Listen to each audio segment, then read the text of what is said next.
I'll be talking on the lower extremity blocks. The blocks which are mainly used for post-operative pain relief, but are still underutilized block.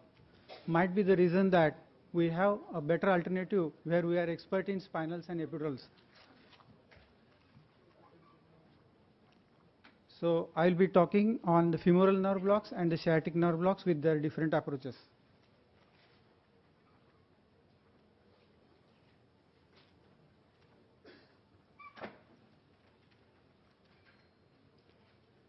Femoral nerve block, these are the easy blocks, easy to master.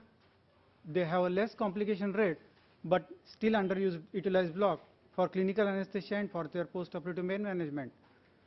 The indications like quadriceoplasties, femur plating, nailing, knee arthroscopies, and for post-operative management for knee and hip surgeries. We can provide pain relief in the post-operative period to all above surgeries, and in combination with the sciatic block, it produces anesthesia to the whole of the lower extremity. Contraindications being burn, infection, patient's refusals, coagulopathies.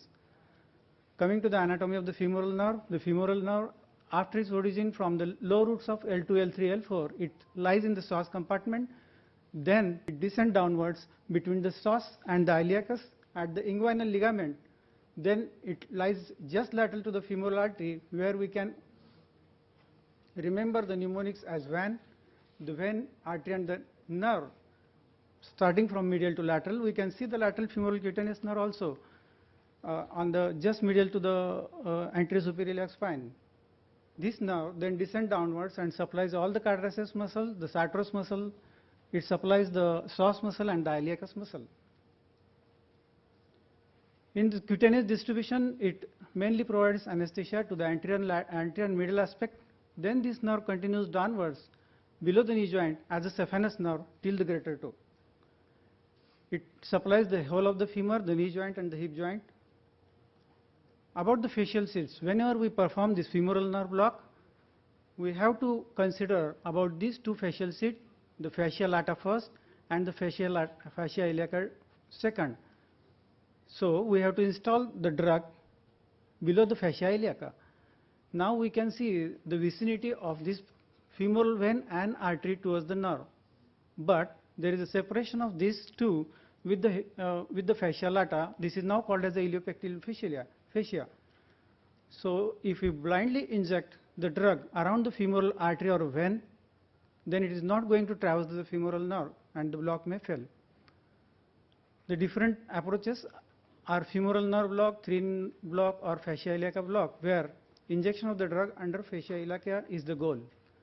Now in this clip I will be demonstrating how to perform a femoral nerve block. The patient lies in a supine position, the inguinal crease is marked, the femoral artery is marked, a point just lateral to the femoral artery is the point of insertion of the needle. The patient is explained the procedure.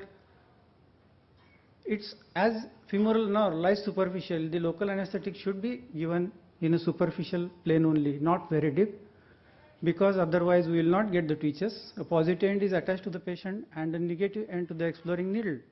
A 5 cm needle is sufficient to perform this block. The needle's direction is in a cephalic direction.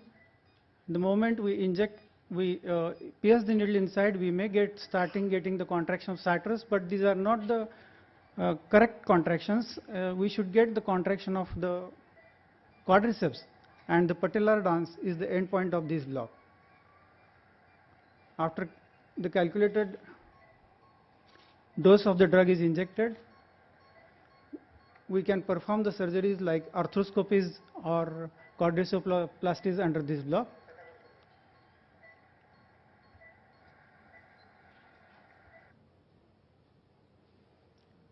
A 3-in-1 block is nothing but a femoral nerve block, but according to Vinny, if we give a firm pressure under the femoral nerve while injecting the drug and little bit increasing the quantity of the drug, we can block the femoral nerve, the lateral femoral cutaneous nerve of the thigh, and the obturator nerve.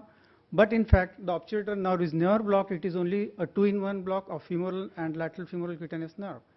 Now what is this fascia iliaca block?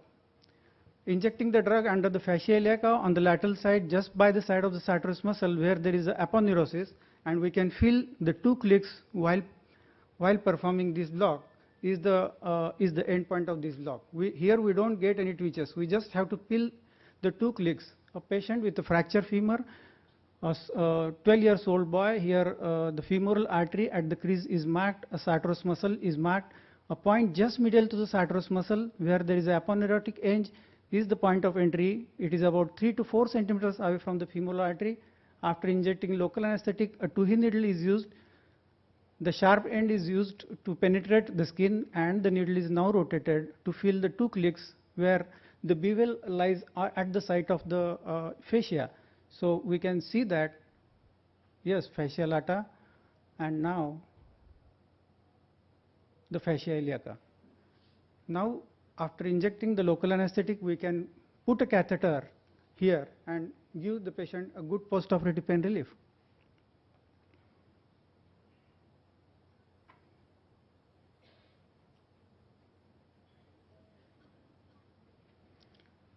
Now here are the drugs and dosages. 20 ml of local anesthetic is required. 0.5% of bupivacaine I usually prefer. The onset time is 15 to 30 minutes, and the analgesia remains for 18 to 30 hours, and the analgesia for 5 to 10 hours. We can now replace it with bupivacaine, which is more safe. These are some of the references. Now the sciatic nerve block, it is the largest nerve in the body, relatively a deep nerve, and in combination with femoral nerve, anesthesia to the whole of the limb can be produced. These are the nerve roots, that is S1, S2, S3 and L4, L5 from its where the sciatic nerve originates. It has a collateral branches as superior gluteal nerve, inferior gluteal nerve, the posterior cutaneous nerve of the thigh, the nerve to quadratus femoris, the obturator internus. So these are the collateral branches, and the terminal branch, that is a part of sacral plexus, is a sciatic nerve. Now, as the nerve descends downwards, it has 2 components, the medial component as a tibial and the lateral as the peroneal component, lying just below the piriformis muscle. As it descends downwards, it is going to supply all the hamstring muscles. Just 7 centimeters before the popliteal crease, it is going to divide into tibial nerve medially and the lateral femoral cutaneous nerve laterally. This then gives a branch as a sural nerve, and on the other side we can see the posterior cutaneous nerve of the thigh supplying the whole of the back, and the sciatic nerve supplying the whole of the lower limb below the knee joint, except on the medial side where it is supplied by the femoral nerve. Now this tibial nerve descends downwards, supplies all the flexor group of muscle on the posterior side, winds around the medial malleolus and supplies whole of the tarsal surface of the leg. Now the common peroneal nerve, which has diverted laterally, gets divided into superficial peroneal and deep peroneal. The deep peroneal supplying the extensor group of muscle, and the superficial peroneal supplying the peroneal group of muscle. In final, it supplies the whole of the dorsum of the leg, and the first wave space supplied by the deep peroneal nerve. There are different approaches: the parasacral, the transgluteal, subgluteal, popliteal and ankle. Indications: surgeries on the leg below the knee joint, surgeries at the level of the hamstring muscle if we give a parasacral block. Ankle surgeries can be performed under this for postoperative pain relief with all these surgeries for a continuous block. Contraindications remain the same. Now, how to choose the approach? If the surgery remains on distal 1/3 of the foot, it is the ankle block which is preferred. If the surgery below the knee joint without a thigh tourniquet, a popliteal block is better. The surgeries on the knees above, knee and above, where we are going to tie a tourniquet, a sciatic block with a higher approach, that is transgluteal or parasacral, and surgeries on the gluteal side or short adductors, it is a sacral plexus approach which is preferred. Now I will be coming to the sacral plexus approach. I will be dealing only with the important points. Here we will be blocking the sciatic nerve as well the sacral plexus is the advantage of this block. So we produce anesthesia to the whole extremity along with the lumbar plexus block. So it is performed at this level, and the